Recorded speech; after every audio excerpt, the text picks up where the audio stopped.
जिससे कनेक्ट हो जाए एकदम।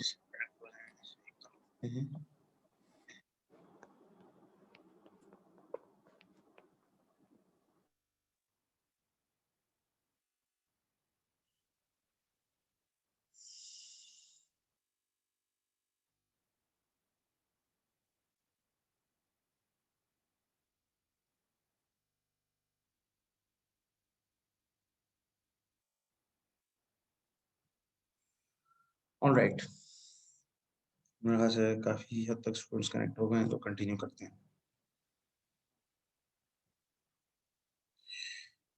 तो ये जितनी भी हमने अभी तक ये सारी बात करी, प्रॉब्लम क्या होता है, प्रॉब्लम स्टेट क्या होता है, इनिशियल वगैरह सब चीजें, तो अभी उन सब चीजों की छोटी छोटी शॉर्ट डिस्क्रिप्शंस हैं। ठीक है, गोल फॉर्मुलेशन का मतलब क्या है, स्टेट स्पेस किस चीज को बोलते हैं, इस तरीके से बाकी चीजों की शॉर्ट डिस्क्रिप्शन है।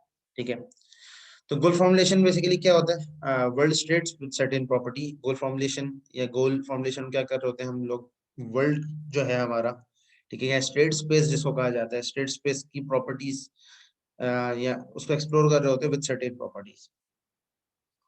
और जो गोल्ड स्टेट होती है वो बेसिकली एक वर्ल्ड की ही कोई एक स्टेट, पर्टिकुलर स्टेट होती है, जिसके अंदर कुछ खास खसूसियत होती है, जिसकी वजह से उसको गोल्ड स्टेट कहा जा रहा होता है।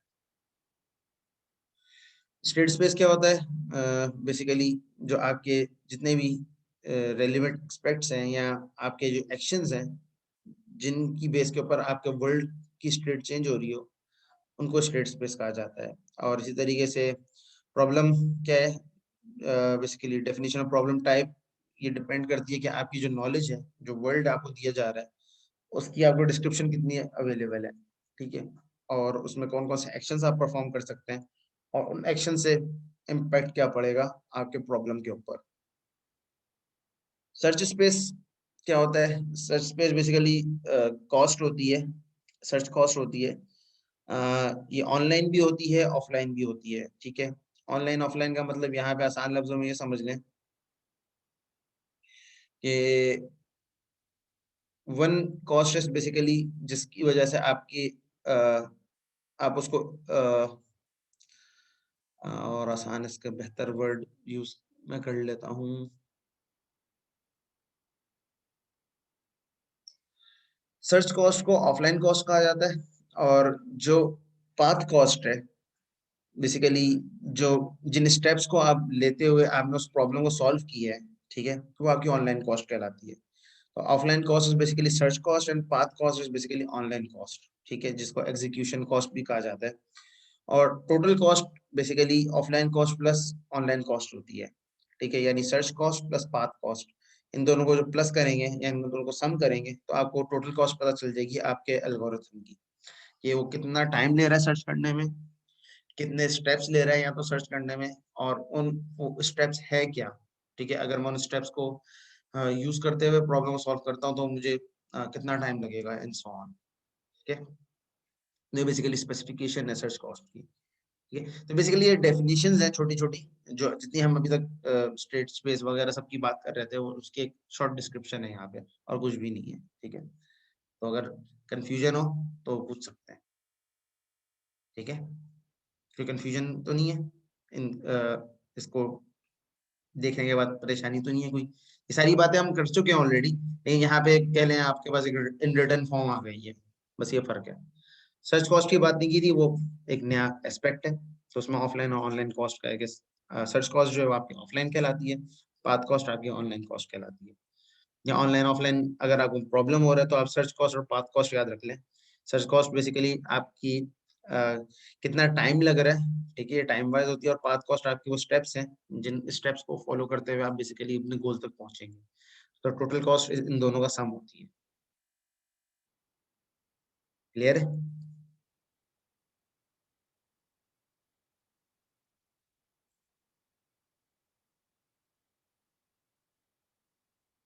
क्लियर है या नहीं है?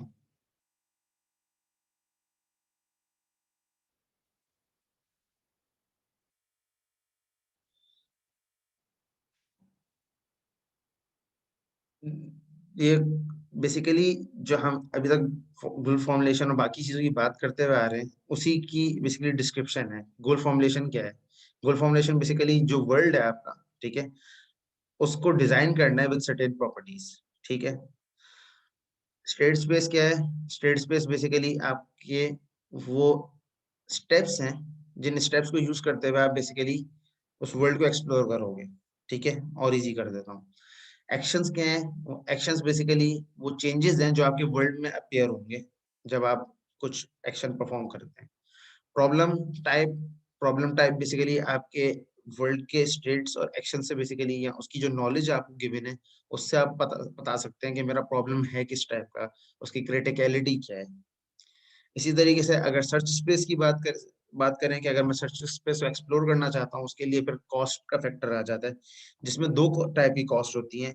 एक सर्च कॉस्ट होती है, एक पाथ कॉस्ट होती है। सर्च कॉस्ट क्या होती है कि जो मैंने सर्चिंग स्ट्रेटेजी डिवाइस की है वो कितना टाइम ले रही है, वो कितना स्पेस ले रही है इस प्रॉब्लम को सॉल्व करने में। और पाथ कॉस्ट क्या होती है कि वो बेसिकली स्टेप्स होते हैं जिनको यूज करते हुए आप गोल तक पहुंचते हैं। तो टोटल कॉस्ट इन दोनों का सम होती है। इसी तरीके से सर्च कॉस्ट को ऑफलाइन कॉस्ट भी कहा जाता है और पाथ कॉस्ट को ऑनलाइन कॉस्ट भी कहा जाता है। बस। तो ये सारी जितनी भी हमने बातें करी हैं पीछे प्रीवियसली, उन सबकी एक छोटी सी ऑफिशियल डिस्क्रिप्शन या कह लें या बुक वाली डेफिनेशन कह लें आसान लफ्जों में, वो है ये। ये मैं इसलिए रिपीट कर रहा था कि एक स्टूडेंट को समझ नहीं आया था, मेरे ख्याल से शहरोज को समझ नहीं आया था। तो शहरोज अब क्लियर है या अगेन कोई और चीज माइंड में क्लिक कर रही है, प्रॉब्लम कर रही है तो बता दो, मैं उसको रिपीट कर दूं। ठीक है, अच्छा जी।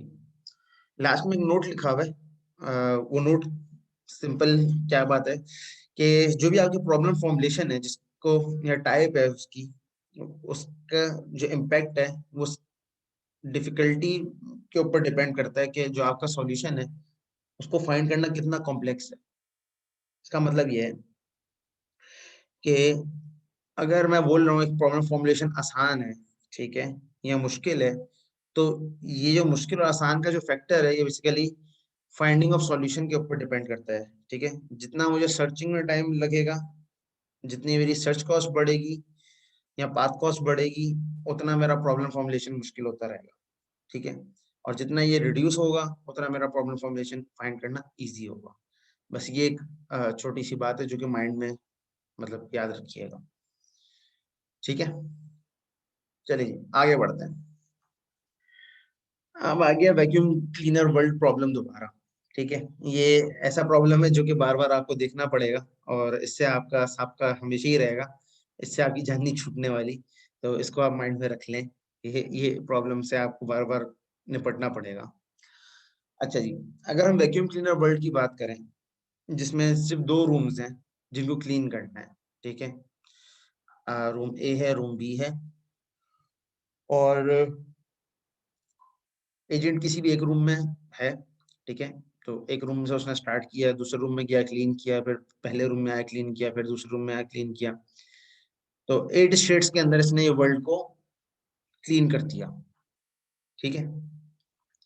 तो वर्ल्ड स्पेस, यहाँ का स्टेट स्पेस जो है वो बेसिकली टू पोजीशंस है, आइदर देयर इज डर्ट और नो डर्ट, ठीक है। या तो कचरा है या तो नहीं है। और टोटल आपकी वर्ल्ड की जो स्टेट्स हैं, 8 वर्ल्ड स्टेट्स के अंदर ये प्रॉब्लम सॉल्व हो रहा है, ठीक है। अभी 8 कैसे आया है इसके ऊपर मैं बात करता हूँ, ठीक है। एक्शंस जो आपके पास अवेलेबल हैं, ठीक है, वो आपके पास लेफ्ट राइट और सक है, जो कि आपको जब डर्ट मिल जाए तो उसको वो वैक्यूम क्लीनर सक कर लेगा अपने जो भी डिवाइस है उससे।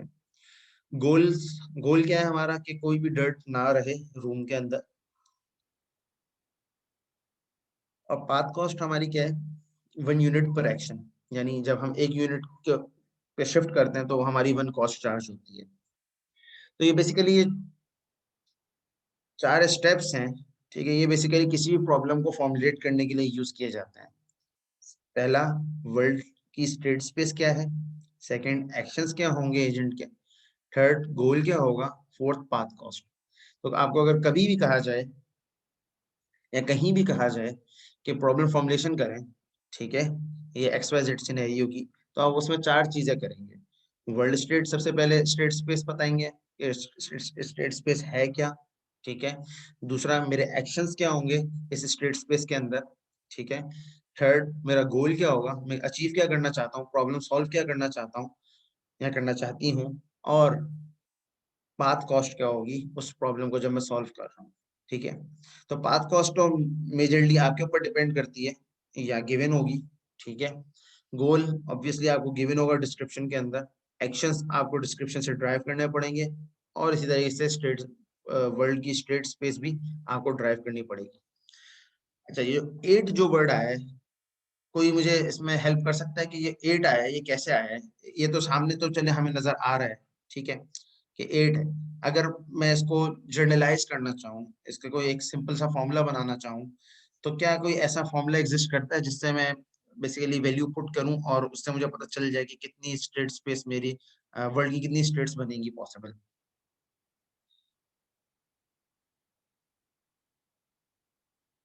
मेरा क्वेश्चन समझ आया सबको या किसी को भी? मेरा क्वेश्चन ये है कि जो हम बोल रहे हैं यहाँ पे 8 बेसिकली यहाँ पे वर्ल्ड स्टेट्स बन रही हैं, ये तो हम चलो देख के बोल रहे हैं, ठीक है, कि यहाँ से लेफ्ट पे गया, राइट पे गया, लेफ्ट पे गया, राइट पे गया, और 7 पे क्लीन हो गया, और 8 पे हमने स्टॉप कर दिया एल्गोरिथम को। तो ये 8 पे ही स्टॉप क्यों किया, 7 पे स्टॉप क्यों नहीं किया? 8 वर्ल्ड स्टेट्स कैसे आई, ये मेरा क्वेश्चन है। तो इसको अगर मैथमेटिकली अगर आप देखना चाहें तो क्या इसका कोई वो बना सकते हैं एक जर्नलाइज फॉर्मूला के जिसमें आप उस वैल्यू को पुट करें तो आपको ऑटोमेटिकली पता चल जाए, हाँ ये बेसिकली वो है फॉर्मूला है जिसकी बेस के ऊपर मैं कर सकता हूँ सॉल्व। हिंट दे देता हूँ, बुक के अंदर इसका आंसर है जो मैं क्वेश्चन कर रहा हूँ आप लोगों से। शहरोज का जो शहरोज ने एक आंसर दिया है मुझे, लेकिन वो आंसर खाली इस सिनेरियो के लिहाज से वैलिड है। हाँ बिल्कुल, अब बेहतर है। शहरोज ने अब लॉजिकल वे में थोड़ा सा एक्सप्रेस किया है उसको।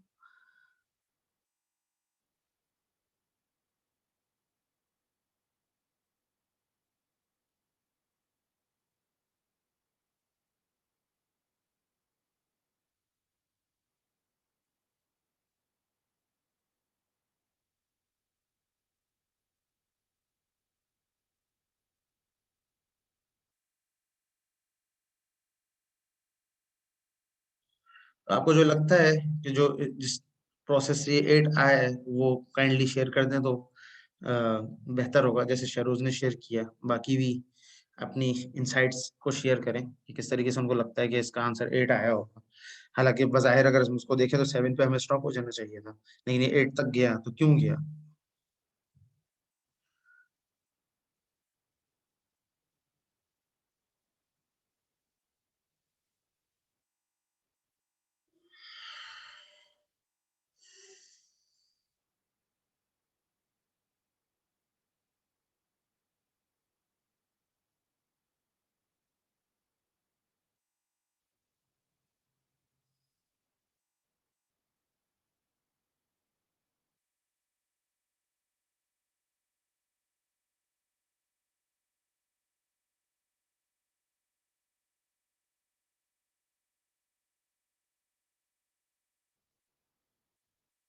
भाई नहीं समझ आ रहा तो भी बता दो, अगर कर रहे हो सॉल्व तो भी मुझे बता दो, मैं वेट कर रहा हूँ।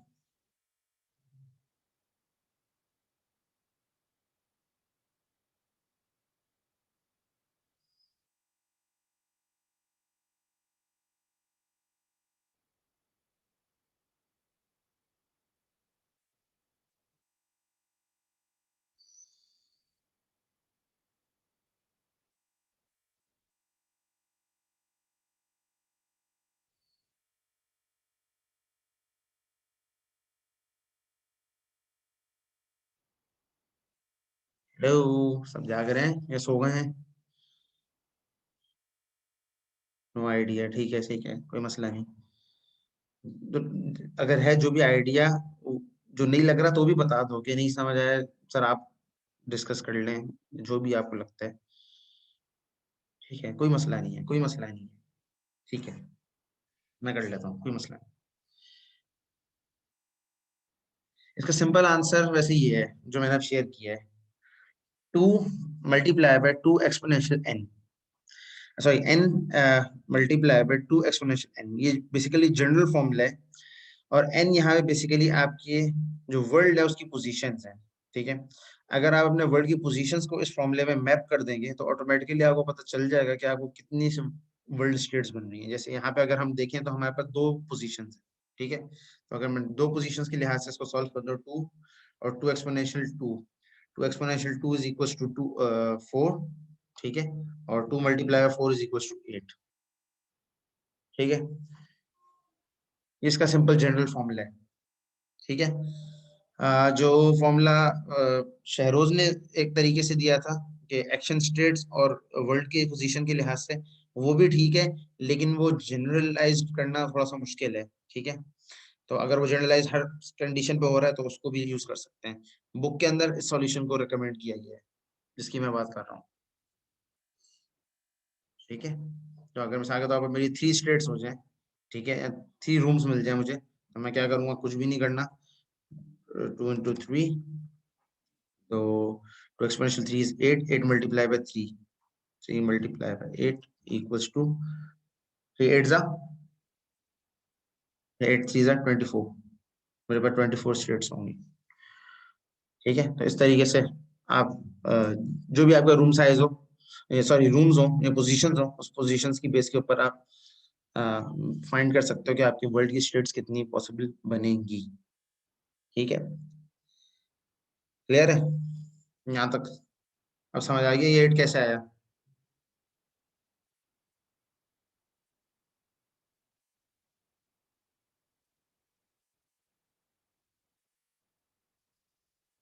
चलिए गुड है। चलिए जी आगे बढ़ते हैं। प्रॉब्लम टाइप्स के ऊपर बात कर लेते हैं, ठीक है, कि प्रॉब्लम टाइप्स जो होती हैं या knowledge of states and action की बात हम कर लेते हैं। अगर हमारी स्टेट्स जो हैं, ठीक है, उसकी हमें इंफॉर्मेशन वो कम्प्लीटली ऑब्जर्वेबल है, ठीक है, या कंप्लीट वर्ल्ड हमारा की हमें नॉलेज है और एक्शन की हमें नॉलेज है, तो हमारा जो वर्ल्ड है वो ऑब्जर्वेबल है, ठीक है। यानी कि अगर हमें वर्ल्ड की नॉलेज कंप्लीटली है और एक्शंस की भी नॉलेज कंप्लीटली अवेलेबल है, तो हमारा जो वर्ल्ड होगा वो ऑब्जर्वेबल कहलाएगा, ठीक है। बेसिकली ऑब्जर्वेबल की ये डेफिनेशन है, ठीक है। अगर हमारा वर्ल्ड की हमें इनकम्प्लीट नॉलेज है, वर्ल्ड की स्टेट्स की और एक्शंस की भी इनकम्प्लीट नॉलेज है, तो हमारा जो वर्ल्ड है, ठीक है, जो हमारी स्टेट्स है या हमारी स्टेट है जो, वो पार्शियली ऑब्जर्वेबल कहलाएगी, ठीक है। सिमिलरली लास्ट में दो और प्रॉब्लम्स लिखे हुए हैं, एक कंटीजेंसी प्रॉब्लम लिखा हुआ है और एक एक्सप्लोरेशन प्रॉब्लम लिखा हुआ है। कंटीजेंसी प्रॉब्लम क्या होता है, इसको समझना थोड़ा सा इंपॉर्टेंट है, थोड़ा सा डिफरेंट है ये, ठीक है। समटाइम्स इम्पॉसिबल होता है कि आपको कंप्लीट सीक्वेंस ऑफ एक्शंस पता हो या आपको वो सीक्वेंस पता हो जिससे मिलके आप सॉल्यूशन तक पहुंचे, ठीक है। क्योंकि कभी कभार ऐसा भी होता है या इन सम सिचुएशंस ऐसा भी होता है कि एक स्टेट से मल्टीपल स्टेट्स निकल रही होती है। जैसे अगर आप आसान लफ्जों में बोलूं, जैसे दो राह आ जाता है, ठीक है। जैसे एक लोकेशन है, अब आप वहां पर आए, आपके सामने दो गलियां आ गई, ठीक है, दो स्ट्रीट्स आ गई, अब आप कौन सी स्ट्रीट पे जाएं ये आपके लिए प्रॉब्लम है, ठीक है। और एक स्ट्रीट को फॉलो करके हो सकता है आप थोड़ा सा जल्दी पहुंच सकते थे, दूसरी स्ट्रीट को फॉलो करके हो सकता है थोड़ा आपको लंबा ट्रेवल करना पड़े, ठीक है। तो ये होता है रियल लाइफ के अंदर भी, ठीक है। तो ऐसे प्रॉब्लम को कॉन्टीजेंसी प्रॉब्लम कहते हैं, जहां पे आपको जो स्टेट्स हैं उसके बीच में फर्दर और इंटरमीडिएट स्टेट्स हों और उनकी आपको नॉलेज ना हो, ठीक है। यानी आपकी और एक तो एक्चुअल स्टेट है उसके बारे में आपको पता है कि मुझे मिसाल के तौर पर हसन स्क्वायर जाना है, ठीक है। अब हसन स्क्वायर जाने के लिए जब मैं नीपा पे आया, मिसाल के तौर पर एग्जाम्पल दे रहा हूँ, नीपा चौरंगी पे आया, ठीक है, तो वहां से मेरे पास दो तीन रास्ते हैं। एक तो मैं स्टेडियम की साइड से चले जाऊँ, ठीक है, वो भी पॉसिबल है। एक मैं स्ट्रेट चले जाऊं, ये भी पॉसिबल है। एक मैं राइट साइड से या आयशा मंजिल वाली साइड से घूमता हुआ होके चले जाऊं, रेडी वाली साइड जिसको कहते हैं हम लोग, गुलशन इकबाल वाली साइड। तो ये तीनों हसन स्क्वायर लेके जाएंगे मुझे, ठीक है। लेकिन क्या है, पाथ की लेंथ चेंज हो गई, कॉस्ट चेंज हो गई, तो ये समटाइम्स आपकी सर्चिंग सिनेरियो के अंदर ऐसी स्ट्रीट्स भी आपके पास आती हैं जिसकी एक स्टेट्स के मल्टीपल स्टेट्स निकल रही होती हैं, ड्राइव हो रही होती हैं, और उनके बारे में आपको इन्फॉर्मेशन नोन नहीं होती, तो ऐसे प्रॉब्लम को कंटीजेंसी प्रॉब्लम कहा जाता है। ठीक है, कंटीजेंसी प्रॉब्लम क्लियर है? अगर कंटीजेंसी भी क्लियर है तो एक्सप्लोरेशन का भी मसला नहीं है, एक्सप्लोरेशन में भी ज्यादा प्रॉब्लम नहीं होगा। कंटीजेंसी क्लियर है सबको? सब मुझे एक्नॉलेज कर दें प्लीज।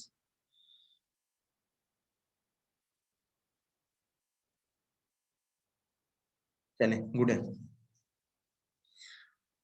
हाँ, एक्सप्लोरेशन प्रॉब्लम क्या होता है? एक्सप्लोरेशन प्रॉब्लम ऐसा प्रॉब्लम होता है जिसमें आपको जो स्टेट स्पेस है उसका कोई इफेक्ट ना हो एक्शंस के ऊपर, यानी आपके स्टेट स्पेस की बेस के ऊपर जो आप एक्शंस हो रहे हैं, ठीक है, वो आपको पता नहीं हो। यानी अगर एक स्टेट से दूसरी स्टेट पे जा रहा हूँ, उससे मेरे गोल के ऊपर क्या इफेक्ट पड़ रहा है ये मुझे अननोन है।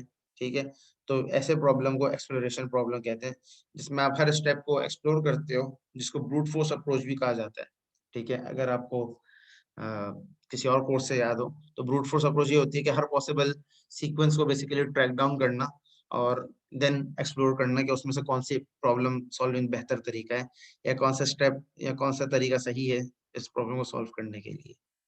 That is basically the part of exploration problem. ठीक है, तो ये सारे जो टाइप्स हैं, ऑब्जर्वेबल, पार्शियल ऑब्जर्वेबल तो हम पहले ही पढ़ चुके थे, तो यहाँ पे वो रिपीट है।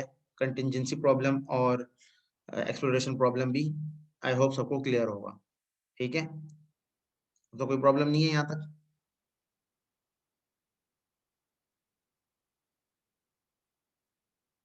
एक्सप्लोरेशन समझ नहीं आया? एक्सप्लोरेशन ये है कि अगर आपको जो स्टेट स्पेस है, वर्ल्ड आपको पता है, ठीक है, कि मेरा वर्ल्ड क्या है, लेकिन आपको एक्शंस का इफेक्ट नहीं पता। यानी मैं अगर एक एक्शन परफॉर्म कर रहा हूँ, एक्शंस की नॉलेज नहीं है अगर आपको, ठीक है, या आपके एजेंट को एक्शंस की नॉलेज नहीं है, एक्शन की नॉलेज अननोन है, तो आपके लिए मुश्किल हो जाता है गोल को फाइंड करना। तो उस सिनेरियो में आप क्या करते हैं कि आप हर पॉसिबल सीक्वेंस को फाइंड करते हैं, हर पॉसिबल सीक्वेंस को एक्सप्लोर करते हैं, और उसमें से फिर जो बेस्ट होता है फिर उसको चूज करते हैं। मिसाल के तौर पर अगेन वही वाली बात आ गई, हसन स्क्वायर वाली एग्जांपल ही कंटिन्यू कर लेते हैं कि मैंने एक्सप्लोर करना, एक्सप्लोरेशन प्रॉब्लम के तौर पर अगर इसको देखूं, तो मैं मुझे पता नहीं है कि मिसाल के तौर पर मैं स्ट्रेट चाहूँ अगर उर्दू साइंस की तरफ से तो मैं जल्दी पहुंचूंगा, या मैं 13D की तरफ से जाऊं तो मैं जल्दी पहुंचूंगा, या मैं नेशनल स्टेडियम की साइड से जाऊं तो मैं जल्दी पहुंचूंगा। मैंने क्या किया, एक दफा में मैं नेशनल स्टेडियम से चला गया, एक दफा में मैं वहां से चला गया 13D वाली साइड से चला गया, एक दफा मैं स्ट्रेट उर्दू साइंस कॉलेज की तरफ से मैं चला गया। तो फिर तीनों को एक्सप्लोर करने के बाद फिर मैंने फाइनली एक कंक्लूजन निकाला कि हाँ अब ये मैं बोल सकता हूँ, ये मैंने एक्सप्लोर कर लिया कि ये तीन स्टेट्स थी मेरे पास, या तीन मेरे पास पॉसिबल पाथ थे इस प्रॉब्लम को सॉल्व करने के लिए, उसमें से ये पाथ बेहतर है, लेकिन इससे पहले मुझे ये नॉलेज नहीं थी। तो ये प्रॉब्लम एक्सप्लोरेशन प्रॉब्लम कहलाएगा ऐसे सिनेरियो के अंदर। अब क्लियर है Sheroz?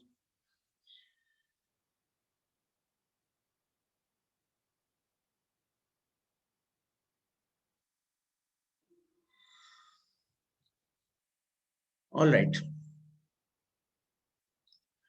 Vacuum cleaner world, again ये बार बार आपके सामने आता रहेगा जैसे कि मैं पहले बता चुका हूँ। अगर हमारा जो वैक्यूम क्लीनर प्रॉब्लम है, ठीक है, ये उसी की रिप्रेजेंटेशन है एक और, ठीक है, कंप्लीटली ऑब्जर्वेबल हो जाए और वैक्यूम क्लीनर हमारा को पता हो हमेशा कि कहाँ पे डर्ट है और कहाँ पे नहीं है, ठीक है, तो उसकी पाथ कॉस्ट रिड्यूस हो जाएगी। कैसे? कि अगर उसे पता होगा कहाँ पे डर्ट है तो वहीं पे खाली मूव करेगा और सक करेगा और फिर अपनी एफर्ट्स को रिड्यूस कर लेगा। लेकिन स्टिल ये प्रॉब्लम 8 स्टेप्स के अंदर ही सॉल्व होगा। ठीक है, यहाँ आपका जो वर्ल्ड स्टेट है वो 8 स्टेप्स में ही सॉल्व होगा, उससे ज्यादा में नहीं होगा। ठीक है, तो ये उसी की एक और डिपिक्शन है। अगर हम ये वर्ल्ड जो है हमारा, ठीक है, जो वैक्यूम क्लीनर वर्ल्ड है हमारा, अगर ये पार्शियली ऑब्जर्वेबल हो जाए, ठीक है, मिसाल के तौर पे अगर वैक्यूम क्लीनर जो है हमारा, अगर उसमें सेंसर ना हो या उसको डर्ट का ना पता चले, ठीक है, तो हमारी जो नॉलेज है वर्ल्ड के बारे में, ठीक है, वो कैसे सॉल्व होगी या कितने स्टेप्स में सॉल्व होगी? यहाँ पे तो इसने वैसे एक सॉल्यूशन दिया हुआ है, the power set of the world states 1 of 8, यानी जो वर्ल्ड स्टेट्स हैं उनका पावर सेट। ठीक है, मुझे लगता है इससे और बेहतर सॉल्यूशन है, उससे ये हो सकते हैं। वो क्या सॉल्यूशन है? अगर हमारा वैक्यूम क्लीनर वर्ल्ड का जो जो वर्ल्ड है, जो प्रॉब्लम है, अगर वो पार्शियली ऑब्जर्वेबल हो जाए इंस्टेड ऑफ फुली ऑब्जर्वेबल, तो मिसाल के तौर पर जैसे हमने वैक्यूम क्लीनर का सेंसर निकाल दिया, ठीक है, अब वो उसको पता नहीं चल रहा कि डर्ट कहाँ है कहाँ नहीं है, तो उस सिनेरियो के अंदर हमारा वैक्यूम क्लीनर कितने स्टेप्स के अंदर वर्ल्ड को क्लीन करेगा?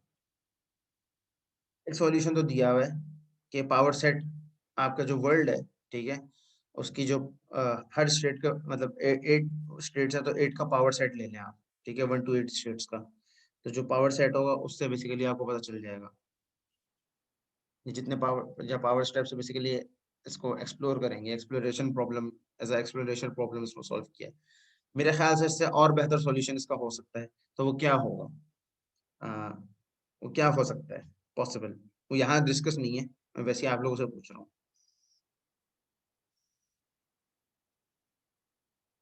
यानी कि कितने स्टेप्स में इसको सॉल्व कर सकते हैं इस वर्ल्ड को आसान लफ्जों में?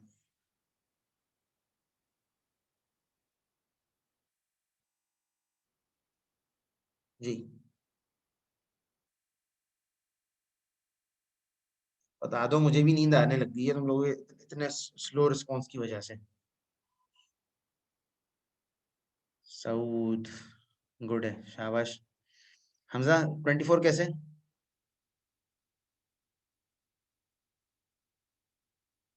सऊद तुमने तुक्का मारा है या कुछ सोच के बोला है?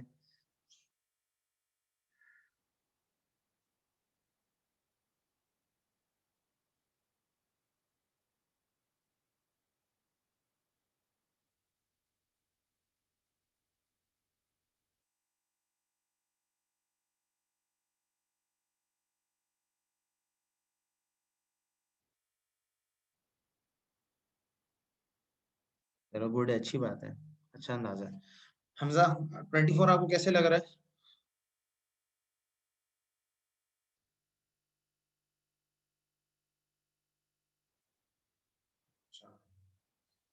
मेरे हिसाब से ये 8 स्टेप्स में ही हो जाएगा। क्यों? क्योंकि अगर आपको रूम क्लीन नहीं मिल रहा, सेंसर को डर्ट का नहीं पता चल रहा, स्टिल वो एक रूम में जाएगा क्लीन करेगा, दूसरे में जाएगा क्लीन करेगा, तीसरे में जाएगा क्लीन करेगा, चौथे में जाएगा क्लीन करेगा, स्टिल वो 8 स्टेप्स के अंदर दोनों रूम्स को क्लीन कर देगा। ठीक है, अगर वो वर्ड पार्शियली ऑब्जर्वेबल हो जाए तो भी। ठीक है, ये मेरी अपनी ऑब्जर्वेशन है, ये मुझे लगता है, हो सकता है ये मेरी ऑब्जर्वेशन गलत भी हो, लेकिन अभी तक तो मुझे कहीं से इसका कोई रॉन्ग प्रूफ नहीं मिला कि ये बात मेरी गलत है। ठीक है, तो अगर किसी को लगता है गलत है तो वो साबित कर दे, तो मैं एक्सेप्ट करने के लिए तैयार हूँ। अच्छी बात है, वो साबित कर देगा तो। ठीक है, तो ये वैसे इसी की ये जो एक फिगर बनी है इसी का जूम्ड वर्जन है। ठीक है, जूम्ड इन वर्जन है, जिसमें आपको बेसिकली वही पावर सेट वाली चीज दिखाई जा रही है। ठीक है, अच्छा जी। हम्म, अब कुछ कॉन्सेप्ट्स हैं या कुछ डेफिनेशंस हैं, उनको हम लोग समझ लें, तो अब हम प्रॉब्लम्स कुछ ले लेंगे, कुछ एग्जांपल्स प्रॉब्लम ले लेंगे और उनके ऊपर फिर अब मैपिंग करने की कोशिश करेंगे। इनिशियल स्टेट बेसिकली आपके एजेंट की वो स्टेट है जहां से आपका एजेंट स्टार्ट करेगा। ठीक है, अगेन ये डेफिनेशंस हैं। State space, set of all possible states, जो आपका पूरा वर्ल्ड है वो आपका स्टेट स्पेस कहलाता है। ठीक है, एक्शन, कोई भी पॉसिबल एक्शन जिसकी जिसके अगेंस्ट कोई ना कोई फंक्शन हो या एक्शन से आप कोई काम अचीव करें, कुछ टारगेट अचीव करें। ट्रांजिशन मॉडल बेसिकली आपका सक्सेसर फंक्शन होता है या वो डिस्क्रिप्शन होती है एक्शंस की जिनसे आप गोल अचीव करें। गोल टेस्ट वो कंडीशन होती है जिससे आप चेक करते हैं आइदर आपका गोल अचीव हुआ या नहीं हुआ। तो ये कुछ डेफिनेशंस हैं जो कि हम यूज करेंगे आगे एग्जांपल्स में। इसी तरीके से ये आगे फर्दर डेफिनेशंस हैं। पाथ बेसिकली क्या होता है? A sequence of action leading from one state to another.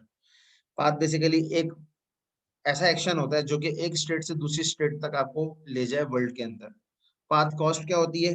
अगर कॉस्ट फंक्शन के लिहाज, कॉस्ट अगर हम कॉस्ट को जी बोलें, ठीक है, किसी पाथ के ओवर, तो नॉर्मली जो पाथ कॉस्ट होती है वो सम होती है जितनी भी पाथ को जिसको भी आप फॉलो करते हुए आए उस सब का। सॉल्यूशन क्या होता है? इनिशियल स्टेट से लेकर गोल स्टेट तक का पाथ जो होता है वो सॉल्यूशन कहलाता है। सर्च कॉस्ट क्या होती है? टाइम और storage requirement to find a solution, जो आपने सॉल्यूशन फाइंड किया है, ठीक है, जो आपने पाथ फाइंड किया है उसकी टाइम और स्टोरेज रिक्वायरमेंट क्या है।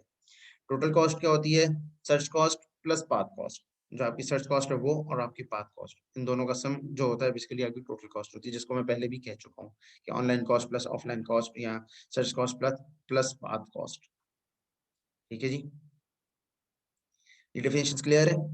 डेफिनेशन में कोई प्रॉब्लम तो नहीं है?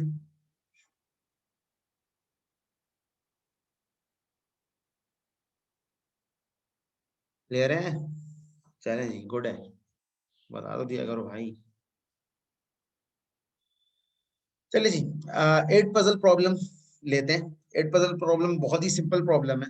8 पजल प्रॉब्लम क्या कहता है? 8 पजल प्रॉब्लम ये कहता है कि अगर आपको बचपन में अपना याद हो, आपने कभी खेला हो, तो पहले एक टाइल्स वाले वो आते थे प्लास्टिक के, तो टाइल्स को मूव करके वो करना होता था, कोई पिक्चर होती थी, पिक्चर को कंप्लीट करना होता था पजल्स में।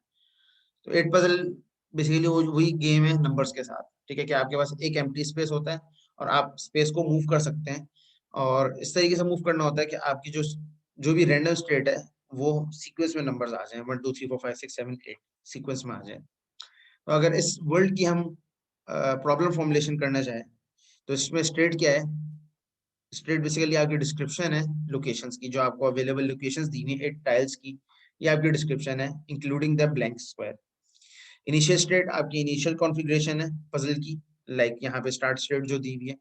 एक्शन क्या है? वो बेसिकली आपका मॉडल होगा कि आपने ब्लैंक को मूव करना है left right up and down, जिसके थ्रू आप बेसिकली राइट कॉन्फ़िगरेशन तक पहुंच सके। गोल टेस्ट क्या है आपका? गोल टेस्ट आपकी वो कॉन्फ़िगरेशन है जिससे आप बेसिकली गोल स्टेट तक पहुंचे, यानी वो स्टेप्स हैं जिनके थ्रू आप इसको सॉल्व करें।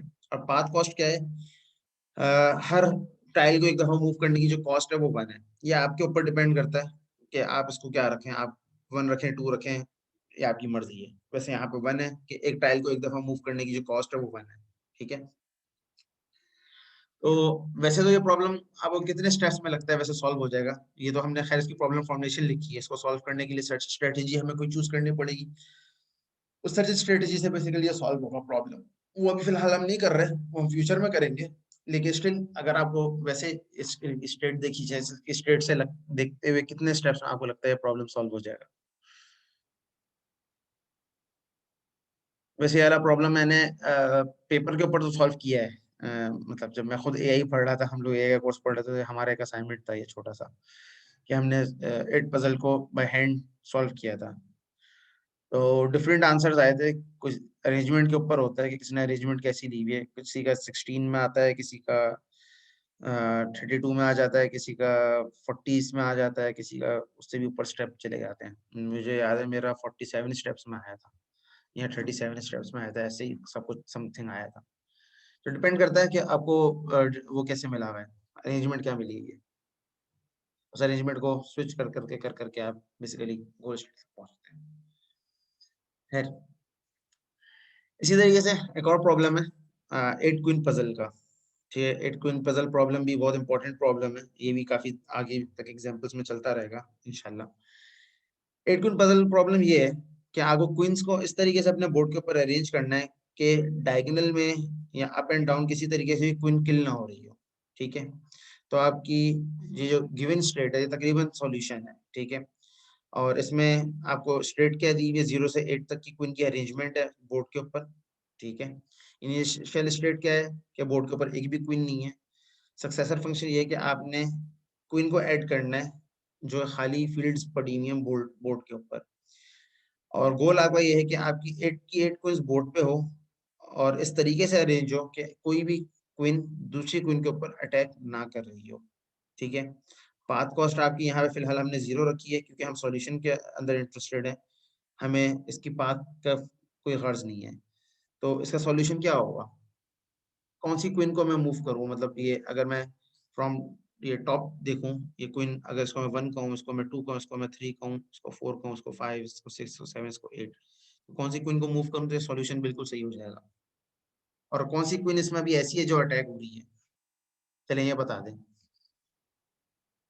कौन सी क्वीन ऐसी है जो अटैक हो रही है, डायगोनल में या क्रॉस में या कैसे भी? कौन सी? From last one from the top, from the bottom?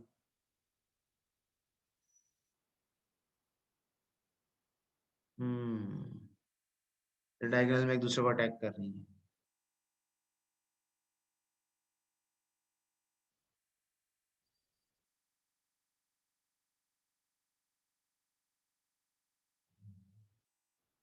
ठीक है, वैसे इसका सॉल्यूशन अब ये है,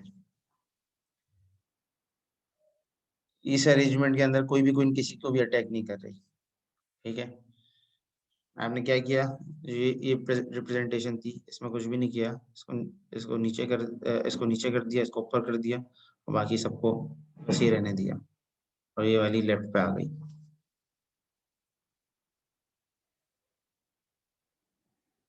ठीक है, क्लियर है यहाँ तक? सर कोई रॉकेट साइंस नहीं करी इसमें, बस शाहरुन, बड़े हो जाओ, कौन सी लाइनें मारने के चक्कर में लगे हुए हो?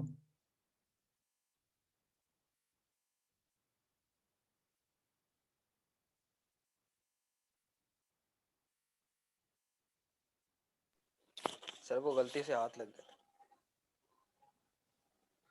खैर, अच्छा जी, अगर ये 8 क्वीन पजल जो प्रॉब्लम है, ये तो हमने देखा कि सिंपल, हमने इस तरीके से इसको सॉल्व कर लिया। ठीक है, अगर हम इसको फॉर्मुलेशन करते वैसे, ठीक है, स्टेट जो हमारे पास पॉसिबल स्टेट्स थी उनके लिहाज से इसको सॉल्व करने की कोशिश करते हैं, और जो हमने फॉर्मूला ड्राइव किया था उसके लिए क्या कहते हैं,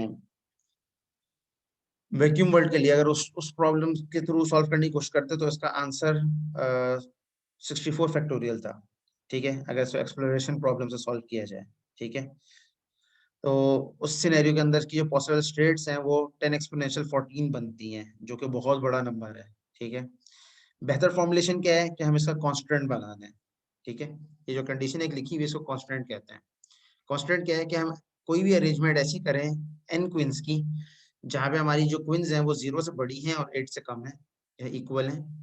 हर कॉलम में एक क्वीन रखनी है और लेफ्ट मोस्ट से स्टार्ट करें, इस तरीके से क्वींस को अरेंज करें कि आपकी क्वीन दूसरी क्वीन को अटैक ना कर रही हो। ऑटोमेटिकली इस अरेंजमेंट से जो आप जब आप रखना शुरू करेंगे क्वीन को, तो आपकी जो क्वींस होंगी वो बिल्कुल सही प्लेस होंगी और आपका गोल अचीव हो जाएगा। अगर इस प्रॉब्लम की कॉस्ट किसी फॉर्मुलेशन से इन्होंने सेट मतलब टेस्ट की है, उस लिहाज से 2057 स्टेट मैक्सिमम इसकी हो सकती है।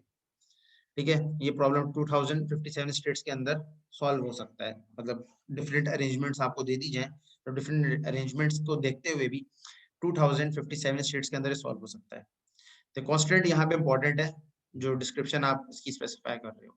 ठीक है, कि जो क्वींस हैं उनकी अरेंजमेंट, यहाँ तक क्लियर है? जो कोई प्रॉब्लम है तो पूछ लें।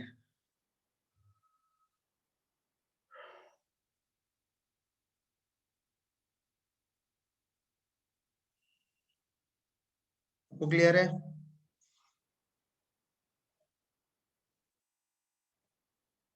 ओके, चलिए जी, अब आपको एक प्रॉब्लम देते हैं छोटा सा, और मैं इस प्रॉब्लम को देख के आपको 5 मिनट बाद सेशन रिस्टार्ट करता हूँ, जब तक आप इस प्रॉब्लम को सॉल्व करें अपने दिमाग लगा के। प्रॉब्लम बहुत सिंपल है, इसका स्क्रीनशॉट भी ले लें बेशक चाहे तो। ठीक है, आपने एग्जाम्पल बचपन में वो पहेली सुनी होगी कि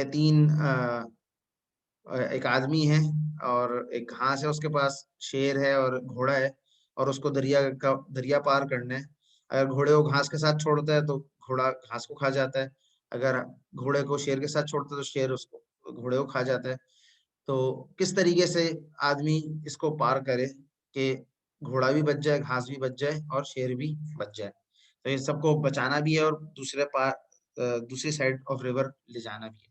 तो इस प्रॉब्लम को इंग्लिश के अंदर मिशनरीज एंड कैनावल्स का प्रॉब्लम कहा जाता है, कि 3 मिशनरीज हैं आपके पास, 3 कैनावल्स हैं आपके पास, जो कि रिवर की एक साइड पे खड़े हुए हैं और दूसरी साइड पे जाना है। आपके पास एक बोट है जिसमें आप उसको ले जा सकते हैं, मैक्सिमम आप 2 लोगों को एक वक्त में ले जा सकते हैं। आपको कंडीशन जो दी हुई है वो ये दी हुई है कि आप मिशनरीज को कैनावल से कम नहीं कर सकते। ठीक है, मतलब मिशनरीज ऐसा नहीं हो कि मिशनरीज कम हो जाएं और कैनावल ज्यादा हो जाएं, या कैनावल्स कम हो जाएं मिशनरीज ज्यादा हो जाएं। ठीक है, you must never leave a group of missionaries outnumbered by cannibal. Missionaries cannibal से कम नहीं होने चाहिए। ठीक है, अगर वो कम होंगे तो वो उस पर अटैक करेंगे और उसको खा जाएंगे। इसके लिए आपकी ये प्रॉब्लम फॉर्मुलेशन क्या होगी, ये स्टेट्स क्या होगी, इनिशियल स्टेट क्या होगी, सक्सेसर फंक्शन क्या होगा, गोल स्टेट क्या होगी, पाथ कॉस्ट क्या होगी, ये आप ड्राइव करें। ये आपका छोटा सा एक कह रहे हैं क्लास असाइनमेंट है।